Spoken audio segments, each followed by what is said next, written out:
Hello, we're starting another chatty reading vlog because I'm putting on my makeup and I feel chatty. First of all, hello, hi, how are you? It's been a minute. Nothing really exciting happening with life. I just bought hot milk tickets and they were only $20, which was crazy to me. They're coming to play at House of Blues and they're only playing the Voodoo Room and tickets were only $20 and I was like, okay.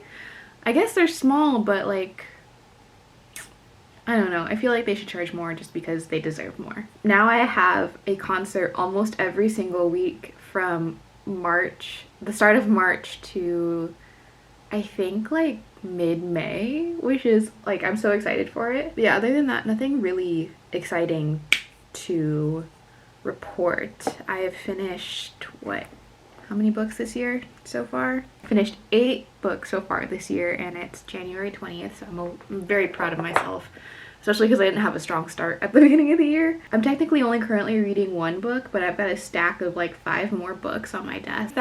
The way that I put out content and control, again, what can be perceived by everyone is important. And I'm not saying that I'm like hiding all of the problematic shit that I like. Not that I like a bunch of problematic shit. It's just, you know, what am I going to spend my time actually talking about? I'm going to promote good representation. I'm going to promote books by BIPOC authors. I'm going to promote books that make me feel seen, that don't make me uncomfortable, and that I think people should actually read. Maybe it's just a little bit of false confidence because I had a good week of work. That's all I say. Thank you to that person for kind of humbling me in a way. Like, yeah, they called me out, but also, what the fuck does my one opinion matter versus someone who has like millions of followers influencing people to read this or that. I'm slowly moving away from watching the videos of and subscribing to some of the bigger booktubers, especially when I don't agree with them often and I don't like the books that they're reading. I think that that's like the biggest criteria for me right now is like, why am I watching their videos?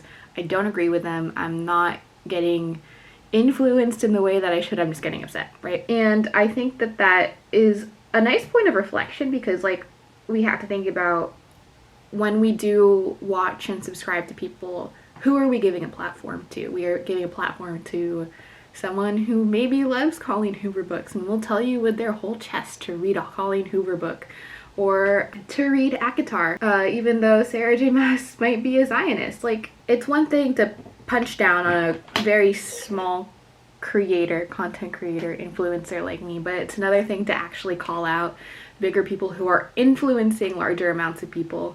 And I think that's where the energy needs to be directed. I'm trying out a new mascara.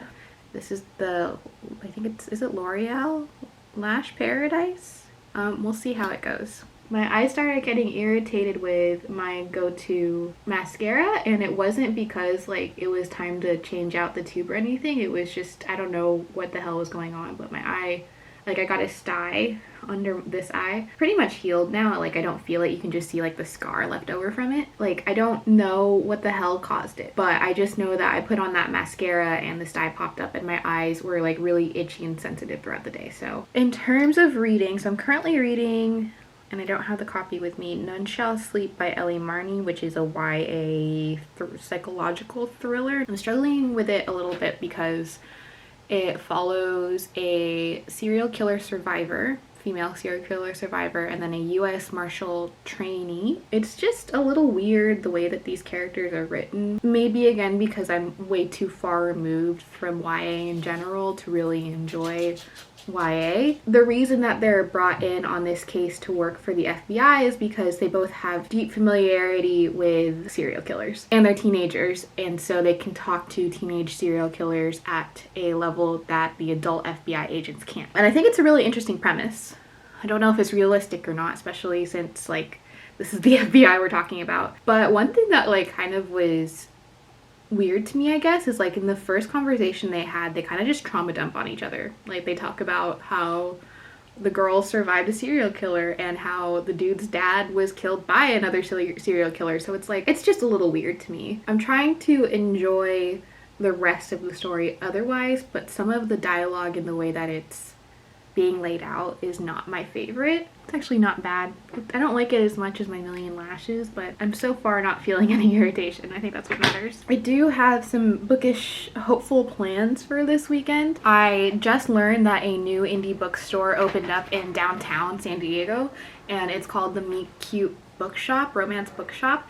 It specializes in romance books, and they carry a lot of indie published books that you could typically only buy on Amazon. I would obviously much rather buy from an independent shop than from Amazon. And I saw that they have a copy of, what is it called? Love Light Farm by B.K. Borison, which I've just heard so many good things about. I really need something like cozy between a lot of the darker and heavier reads that I'm reading right now. So I really want to go check it out, see what they can recommend for me, especially since they have so many indie titles that I've never heard of. Just hope to get a lot of reading done this weekend. I listened to a couple of audiobooks this week, and that has really kind of fueled me in terms of like wanting to read, which is really great. Oh, and then I forgot to say, I do have one important life update.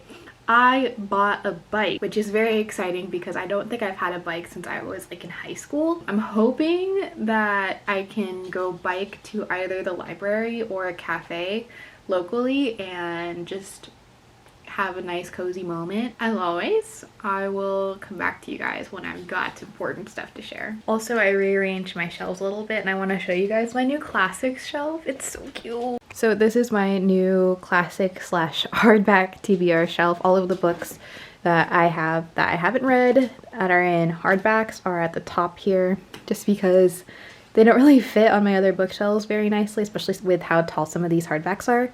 So they're over here covering up poor Janessa, who's there they are. But yeah, this is where all of my classics are. I recently got them back from my parents' house. I have all of my mass market paperbacks right here. And then these are all of my nonfiction books, including all of the astronomy books that I still own somehow. And then my Barnes & Noble classics, as well as my Penguin classics. And then just more miscellaneous classics. Hi, Diego. Hi, Carla. Hi. Oh, look at you. You're so precious. Do you like being in front of the camera? Hi, bud. It's not a good angle for you, Diego. I'm not gonna lie. Oh, sweet girl. She's such a good dog. She's such a good dog. But yeah, I am so excited about this. I love looking over and seeing like these books. Like, I love my classics a lot, as you can tell. So having them back with me in the house and all together is just very exciting.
Hi, it's actually Sunday night now, and I didn't do much in terms of reading or vlogging in the past like 48 hours besides our little trip to Point Loma because I actually am like breaking out in a full body rash right now, and I'm not sure why.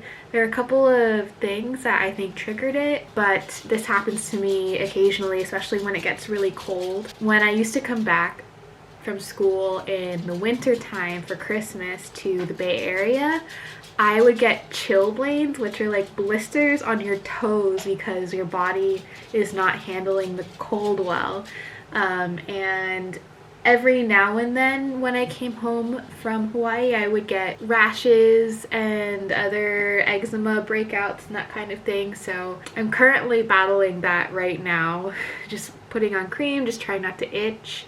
The good news is, so after I went to North Park on Friday, I found out that I lost my copy of Fire Emblem Three Houses, which sucks, especially since like I had so much data on there, but can't do much about it.